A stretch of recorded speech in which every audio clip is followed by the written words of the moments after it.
Isang linggo na ho ang nakalilipas mula nung tumama rito ang bagyong Basyang. Pero sa tingin ko ho, tingnan nyo yung mga gamit, yung mga kanilang mga damit, puro sampay, nilalabahan pa rin. Mukhang hindi pa ho sila nakakabangon. Sa estimate po, 21 barangays ang affected. 10,000 families. Kayo po, kamusta? Wala ding ayuda ya. Paano naging okay? Mahirap nga. Kinakaya na lang, ma'am. Kinakaya na lang. Para ang anak namin. Malakas ba yung bagyo dito? Malakas, ma'am. Yung tubig, malakas. Buhay ka na nung sendong kuya, no? Anong masasabi mo dito sa Basyang? Mas malakas? Daming naanod na, ma'am. Ang tila bangungot na hindi malilimot ng mga tiga-barangay Mandulog ang hagupit ni Bagyong Basyang na naramdaman nito lang nakaraang linggo sa Northern Mindanao. Lalagi, balay lang may wala. Hindi raw hamak na mas mabagsik itong si Basyang kay Sendong na nagpadapa sa probinsya noong 2011. Hindi raw sana kakaba-kaba ang mga tiga-barangay Mandulog. Nakatira man kasi sila sa gilid ng ilog. Meron naman na raw itong flood control project. Bagong-bago pa at katatapos lang nitong Nobyembre. Naging paborito pa nga raw itong pasyalan ng mga residente at playground ng mga bata. Pero sa kalagitnaan ng pananalasa ni Basyang, Biyernes ng nakaraang linggo, February 6, ang bagong-bago nilang flood control project nasira. Ito na ngayon ang itsura nito matapos ang bagyo. Nagkanda bitak-bitak ang mga simento. Gumuho ang ilang malalaking bahagi ng dike. Ang nangyari sa flood control project sa Luzon, nangyari rin sa bahaging ito ng Mindanao, dito sa Iligan City, sa Lanao del Norte. Pero paano makaliligtas ng buhay at mga bahay ang mga proyektong katulad nito na ginastusan ng halos 100 million pesos at bagong-bago pa? 2 buwan pa lang mula nung natapos, pero nadaanan lang ng bagyong Basyang, bumigay. At ang pinakamalaking kabalintunaan pa rito, kung paanong sila na malapit lang sa flood control ang nasalanta at nalagay sa peligro. Kuya kayo, nasan yung bahay nyo? Sa likod, ma'am. Pag mas malayo sa flood control, mas okay. Mas okay. Parang weird, no? Na yung mas malapit sa flood control, yun yung napahamak. Sayang, yun lang ka, oh. Pwedeng gataan yan. Saan yung mga anak mo? Sa paglilibot ko, nakilala ko si Chari May. Mahigit 1 dekada nang nakatira sa gilid ng ilog. Ang pinag-ipunan daw nilang bahay, ilang saglit lang, inanod. Ito na yung bahay mo? Yes Chari po. May? Oo, yan po. Yan na Yan na lang natira. Mo, 1/4 na lang po yung natira. Tapos yung sa ilalim po, butas na din. So, Hindi na talaga pwede Hindi na pwedeng tirahan. puntahan. Wala na yung kwarto. Wala Ilan na. ba yung kwarto nito? Bali, 2 itong kwarto kasi. Oo. Yung kusina mo dito sa labas? Yung kusina sa likod nito rin. Meron Oo. din. Yung bahay po namin, barong-barong lang po yun. Yung may flood control na po, naisip namin, sige, palikihin natin yung bahay natin kasi may flood control na po. Bininta pa namin yung baka namin, tapos nag-ipon pa ng ilang taon para makabuo po ng komportable at maayos na tirahan po yung mga anak namin. Kaso, ano nangyari nitong Basyang? Nasira lang po, nawala lahat yung pinaghirapan namin sa isang iglap po. Paano kayo nakaligtas? Nung tumaas na po yung tubig, pumunta kami sa bahay ng mama ko. Yung mga anak ko po, basang-basa kasi nga umuulan po yun ng malakas. Yung 10 months ko po, tas 2 years May old. baby ka pa. Oo, 10 months Oo. yun. Tapos naawa ko kasi nga ginaw na ginaw po yung baby ko. Hindi nyo inakala, no? Kasi Kasi may... natataas kasi nga may flood control na po. Paano yung mga gamit nakuha mo na? Ito lang yung natira, yung mga gamit ko. Hindi ko na kinuha kasi nga mas importante po yung buhay ng mga anak ko. Anong balak nyo ngayon, Chari May? Hindi ko pa po alam kung saan kami titira ulit, kung titira ba kami dito ulit or hindi na. Kasi nga na-trauma na ako eh. Parang hindi na pwede eh, oh. Oo, hindi 1/4 na talaga, lang, diba? hindi na talaga pwede. Oo. Dito po talaga yung bahay namin, ito po. Sina Ana Nef naman, buong bahay, tinangay, walang natira. Ang nangyari sa bahay mo? Bumigay na. Akala ko, matigas kasi yung bahay namin kasi simentado. Pagbalik ng asawa ko ng alas 4, wala na yung bahay namin. Buong buo talaga. Na wash out yung Oo. bahay nyo. So yung bahay mo nandito dati. Dito ang bahay ko. Likod kayo ni Chari May. Opo. So may bahay dati dito. Oo, ito yung bahay namin dito. Wala na. Wala na. Wala ka na isalba kahit ano, Wala. syempre. Wala. Eh, butiin mo na yung buhay, no? Oo. Tsaka yung mga anak mo. Oo pa. Sabi ko nga, yung mga gamit at saka makikita natin pero ang buhay hindi na talaga maibalik. Pero paano saan kayo kumukuha ng mga damit? Kung gayong nawala namumulot lahat? kami sa mga damit na doon, nabanlas na kuan. Ah. Tapos nilalaban namin doon sa ilog, tapos dinadamit namin. Kasi walang natira sa Oo. mga damit nyo, Mm. kumukuha na lang kayo ng mga Mm. naanod, ganon? Kung kasya ito kasya sa anak ko, gano'n. Nilalaban namin, tapos pinagamit ko sa anak ko. Kasi wala talaga kami nakuha, kahit isa. Ito yung mga damit na dinadampot namin galing sa galing doon. Kasi wala na kaming gamit na nakukuha sa bahay namin kasi buo-buo talaga yung nawala sa amin. Bakit ba kayo nagpatayo ng bahay dito? May flood control na. Tapos hindi na dito dadaan yung tubig. Kasi mataas ang recrap. Pero pagdating ng paggawa nila dito, sabi ko, parang hindi matibay yung paggawa. Maling akala, ano? Kasi nung nakikita ko sa mga iba, may bakal, tapos sila walang bakal. Lahat daw ito inaabot ng tubig. Pero mas swerte yung mga nandito kasi hindi bumigay yung kanilang mga bahay. Yung mas malapit sa flood control o sa may ilog, yun yung talagang bumigay yung mga bahay. Dito okay pa eh. Nitong Nobyembre lang natapos at napakinabangan ng mga residente ang dike. Ang inilaang pondo para rito, 96.5 million pesos. Pero parang maning-mani lang kay Basyang. Tinanong namin ang opinyon ng isang structural engineer kung bakit nagkaganito ang flood control project. Engineer Ross, palagay nyo ho, ano nangyari dito sa flood control project na ito? Nakita ko sa drawing, sa design, sa water side is puro buhos. Yung riprap is for slope protection. So dapat walang tubig na dadaan dito in the design. Dapat Kaso nakadaan. Kaso nakadaan parang Nakalusot hanggang yung tubig, hanggang kaya dyan yung wasak tubig. ito. Kaya nawasak. Pero yung pagkakagawa ho nitong flood control project, itong dike na ito mismo, tama ho kaya? May bato naman, Meron naman. may bakal May naman bakal. sa kabilang O sa side. kabila kasi Pero yung bakit water dito side. sa kabila, dito sa side na to walang bakal? Kasi ito dito ma'am, yung design nila is for slope protection ng lupa. Ikaso ang tubig hanggang dito din pumasok. Yun ang Oo. problema. Hindi kasi design yung slope protection dito para sa tubig. Hindi ba nila na-consider yung mga gano'n na dapat nilagyan na rin nila ng bakal dito kasi may possibility na dumaan yung tubig dito rin sa side na to? Yun hindi ko Hindi ko na nila alam. ginawa. Kasi doon parang may may bridge, may opening doon. Oo, yun nga kasi Kung hindi daw walang natapos yung oo. bridge. Oo. Pag walang opening doon, siguro safe to. Nito lang Martes, nagtungo si DPWH Secretary Vince Dizon sa Barangay Mandulog para suriin ang damage.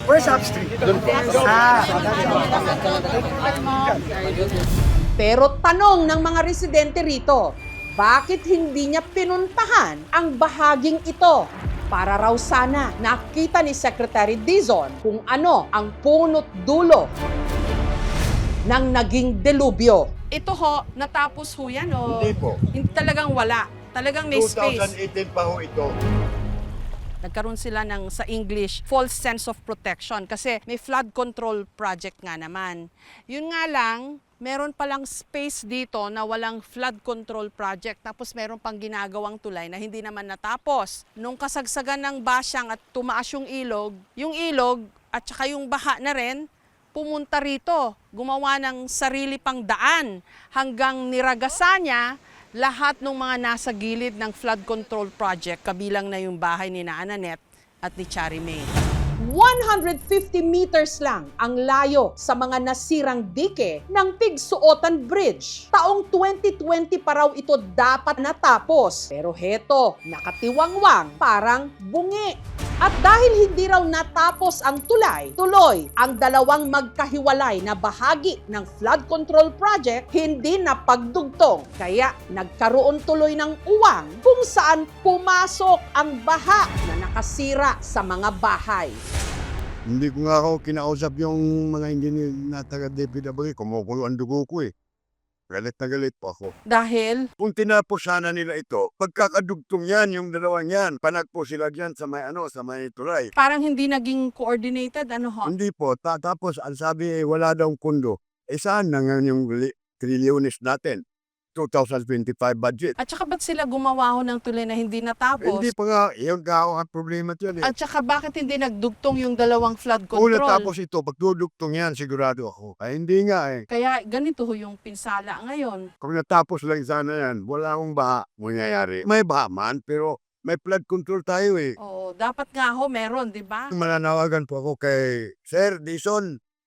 Kayo po ay nandun lang, hindi po kayo pumunta sa dulo tulad po ni Kim GS. Si Kim GS po, sa pinakadulo po kung saan nagmula yung baha. Ngayon, ang mga tao eh, sinisipan ng mga barangay official. Dahil yung mga bahay na yan dyan, nakahilirang bahay, Gingerson po yan. Kaya lang, nagbahay sila dyan dahil may flood control tayo. Umasa sila hindi na sila mararating ng kahit na may Gingerson, pero umasa sila dahil mayroon po tayong project na flood control. Ang instruction ko, kailangan gawa ng paraan kahit temporary muna, masara yun. Kasi pagka meron na naman bagong basyang o sendong, sisirain na naman ng tubig ito. Gagawin natin ngayon. Ayon sa transparency website ng DPWH, ang Pigsuotan Bridge 100% completed na. Paano naman nangyari yon? Gayong heto, ang resibo. Kitang-kita. Ang inilaang pondo sa tulay, mahigit 96 million pesos. Ang kontratista, Monolithic Construction and Concrete Products, na nakabase sa Davao City. Sinubukan naming kuhanan ng pahayag ang DPWH at ang Monolithic Construction and Concrete Products, pero wala pa silang tugon.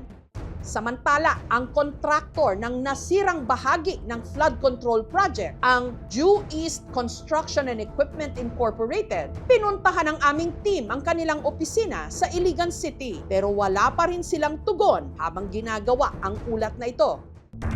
Ang tanong ngayon ng mga tiga-Iligan, paanong ang mga bagong tayong flood control project agad na bumigay at naglagay pa sa kanila sa panganib? Hindi ko din masabi na substandard kasi hanggang ngayon nag-stand pa eh. Pag substandard to, talagang wash out.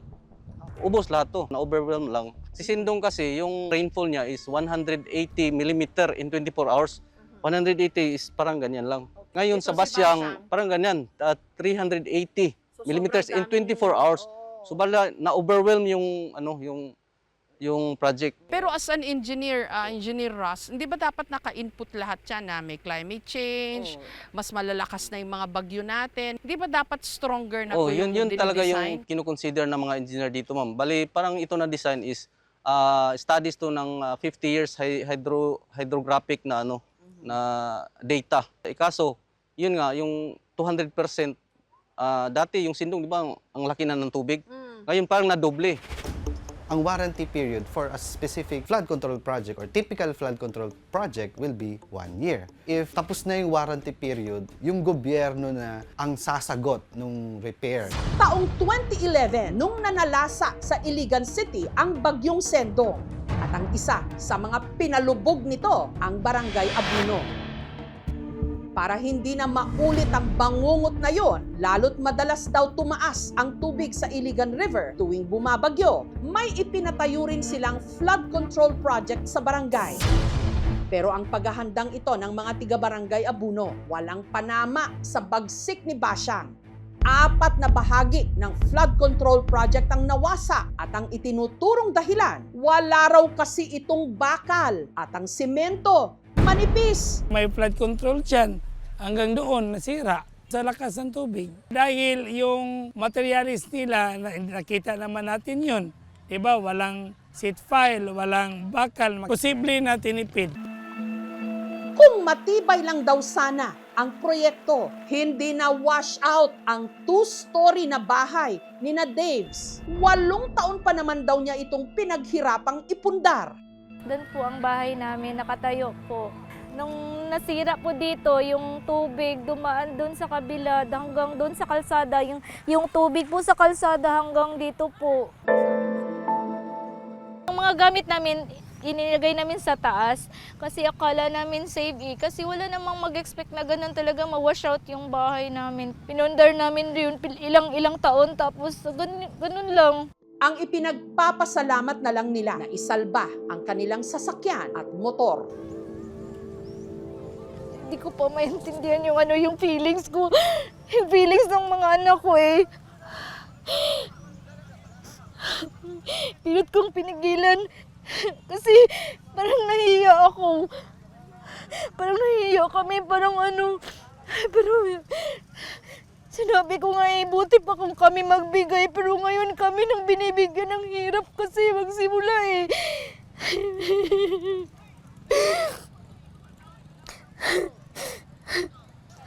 Parang bumigay na rin ako. Pero para sa mga anak namin eh.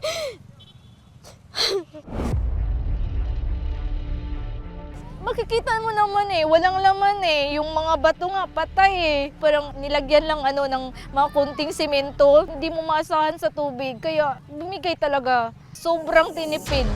Nagkalat ang mga inanod na sheet piles o mga bakal na pundasyon ng flood control. Yung mo sa ilalim, sir, kung gano'n lang kanipis. Ayan o, puro buhangin lang. Buhangin tapos, yan o, manipis yung pagkakasimento. Tapos wala pang bakal. Kaya bumigay. Dahil bumigay ang flood control project, nasira pati ang tulay. Flood control siya, ma'am, tapos nakapatong lang yung steel bridge sa flood control sa ilalim, tapos yung steel bridge siya nakapatong lang sa taas. So nung bumigay yung flood control, nadala na yung steel bridge. Para may matawiran ang mga residente, dumiskarte na lang sila ng pansamantalang tulay. Yun nga lang, hindi ito kayang daanan ng mga sasakyan. Batay sa nakalap na impormasyon ng aming team, mula pa rin sa website ng DPWH mismo, ang kontraktor raw ng bumigay na riprap kina Daves, ang Al Hussein Construction, at ang inilaang pondo para rito, 41 million pesos. Ang ibang bahagi naman ng nasirang flood control, gawa raw ng Red Construction Technique na nakabase rin sa Iligan City. Sinubukan naming kuhanan ng pahayag ang Al Hussein Construction pero wala silang tugon. Samantala, pinuntahan din ng aming team ang opisina ng Red Construction Technique. Ito yung Red Construction Technique. Nagbigay sila ng numero ng taong dapat daw naming kausapin pero wala silang tugon. Huwag sana natin tipirin, kawawa yung mga tao. O kung sakali kayo ang biktima o kaya yung mga kamag-anak ninyo, biktima sa dahil sa pagtitipid ng budget.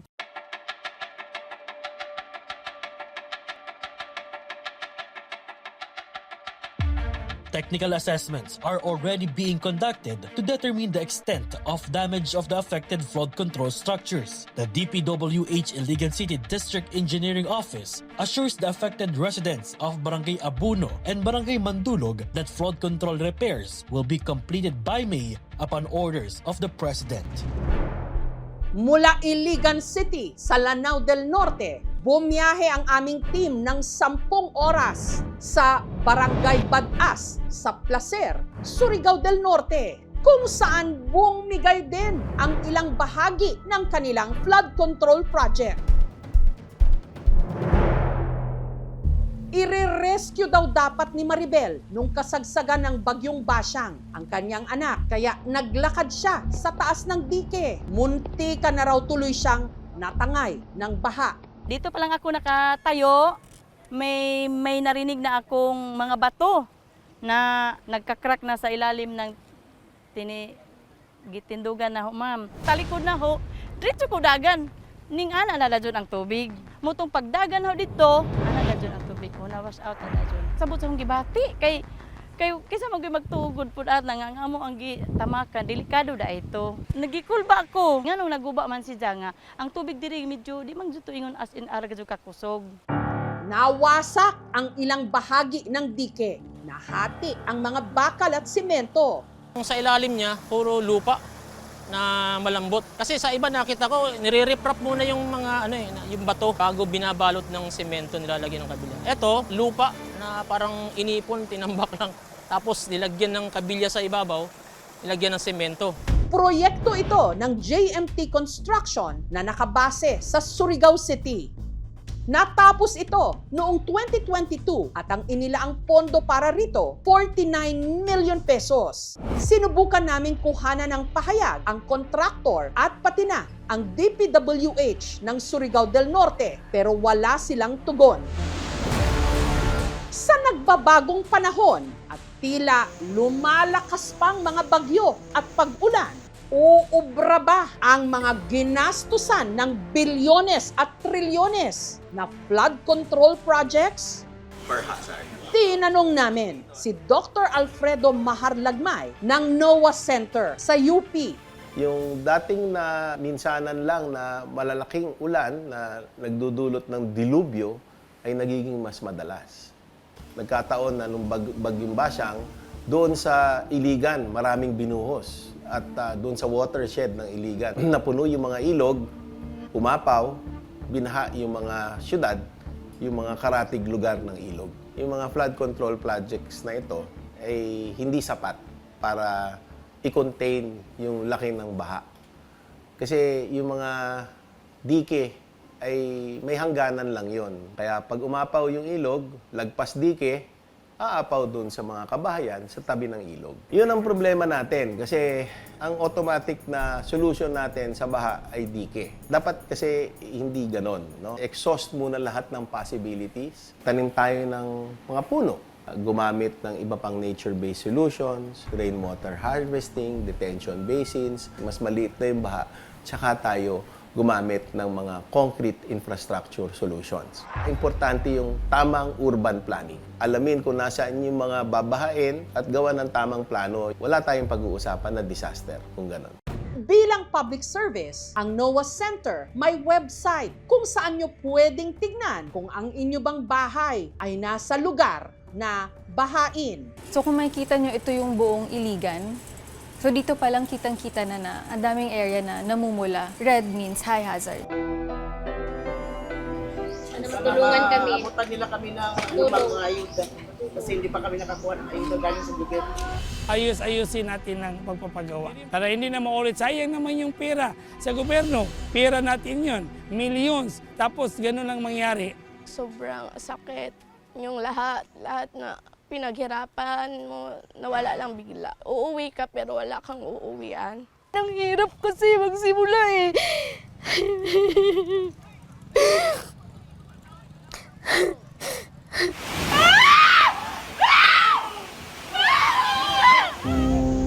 Siyam na tao ang namatay sa Northern Mindanao sa kasagsagan ng Bagyong Basyang. 10,000 mga pamilya sa 21 mga barangay ang apektado. Marami sa kanila nabuhay sa maling akala na ligtas sila dahil meron ng flood control project. Ngayon pala, lalong maglalagay sa kanila sa peligro.